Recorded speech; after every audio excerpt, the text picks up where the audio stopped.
Hey folks, Mike from LI Flies Mike here, and today we'll be tying a simple crab fly that I use when fishing the flats out here, chasing stripers in the shallows on the South Shore bays of Long Island.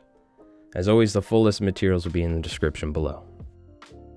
Being that this is a crab fly and we want it to sink and swim with the hook point up, we'll be using dumbbell eyes here to help facilitate that.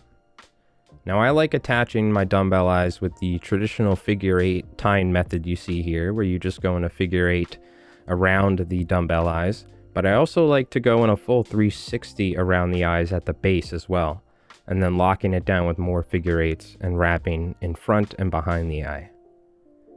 And we're just going to go ahead and take some super glue here and lock this down.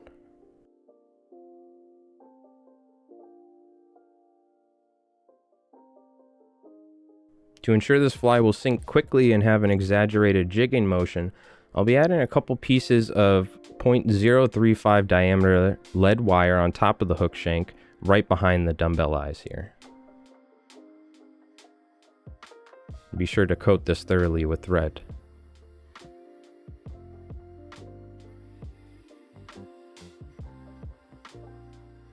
So taking some Marabou next, we're going to start the tail and stripping the soft feathers off the quill and then cutting it down to the size that you like. You can see here I'm just tapering this to get the feathers to the size that I like without wasting too much. Then we're going to tie on this Marabou right at the base of the dumbbell eyes and tie it all the way back to the hook point here.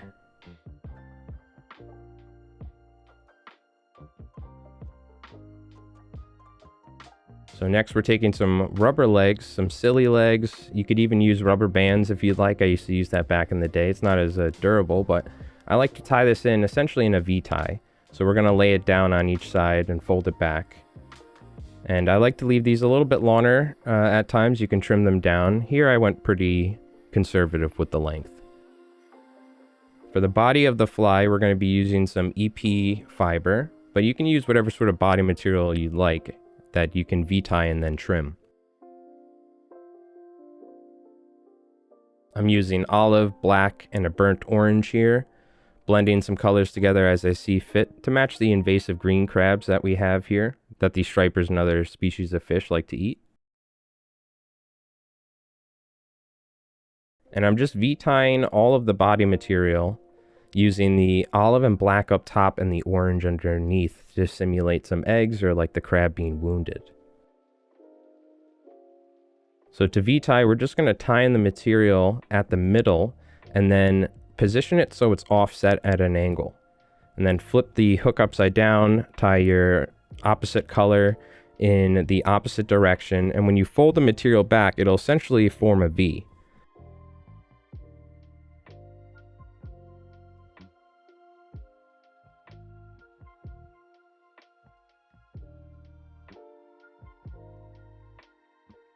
So slowly V-tying up the hook shank, we're going to be keeping the color from the shell on the top and the kind of rusty orange color for the belly on the bottom.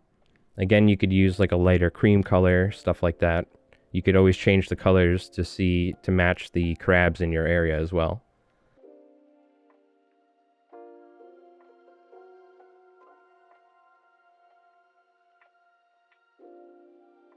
Every couple of ties or so, I'm going to go ahead and add some more rubber legs, just like we did earlier. Essentially V-tying them in as well between the collars, right on top of that previous tie.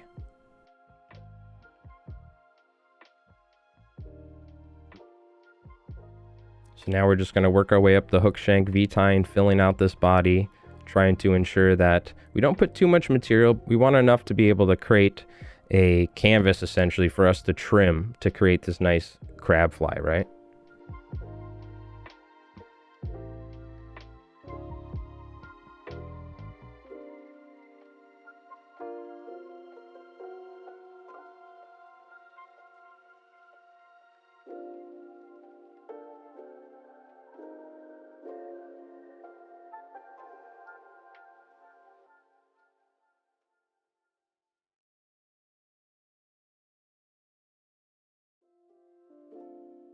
Making sure that you have the material wrapped evenly top and bottom before you V-tie is pretty important, because if not, you'll see when you fold the material back, you'll see that it's uneven. So just try and keep in mind tying your material evenly before folding it back.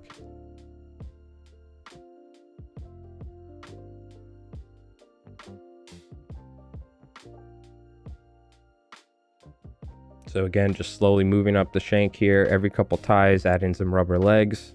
We're just filling up the body of the fly. Again, trying to build up some material for us to work with later on.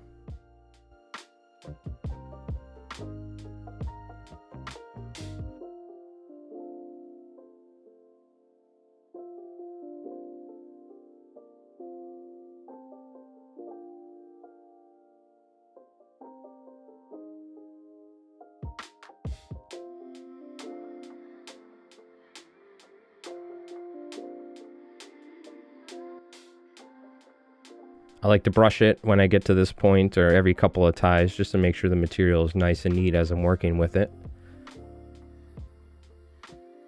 When we get to the dumbbell eyes here, we're just going to V-tie on the top to help cover up the dumbbell eyes and finish this body of the crab.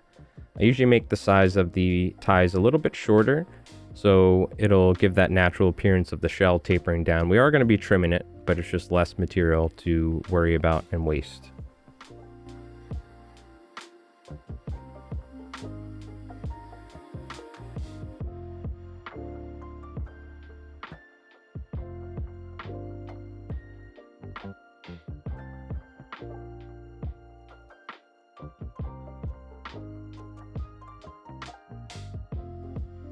Now I just happen to have some white painted dumbbell eyes here. Traditionally, you'd probably just use a unpainted lead eyes, or maybe some sort of dumbbell eyes with a mute color.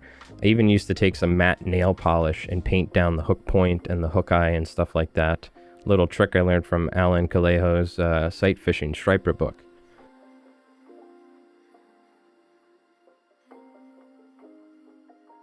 So we'll throw a whip finish on here and give it a quick brush over.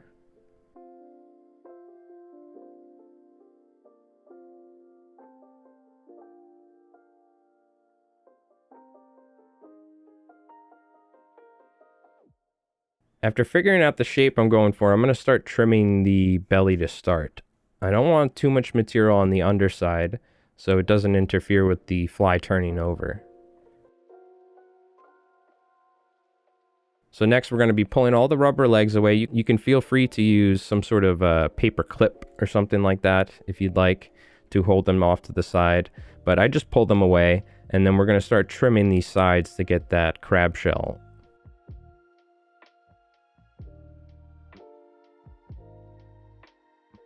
So don't go overboard. We're just trying to clean up our tie here and take some material off so it resembles that crab that we're trying to imitate here, the invasive green crab.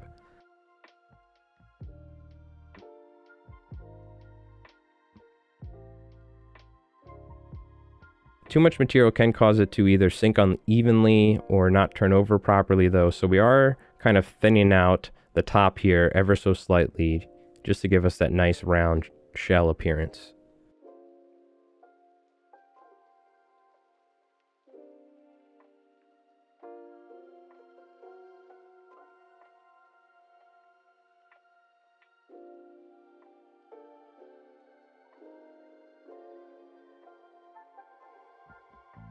So once you're happy with the shape and profile that you've got here, you can throw some head cement on your thread and lock it down, make sure it's nice and durable.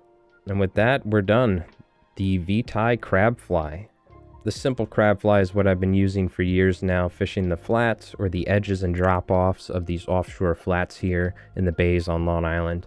And I tie this example as a green crab, but you can feel free to change the colors to match whatever crab species you have in your area, whether it be lady crabs, calicos, blue claw crabs, etc.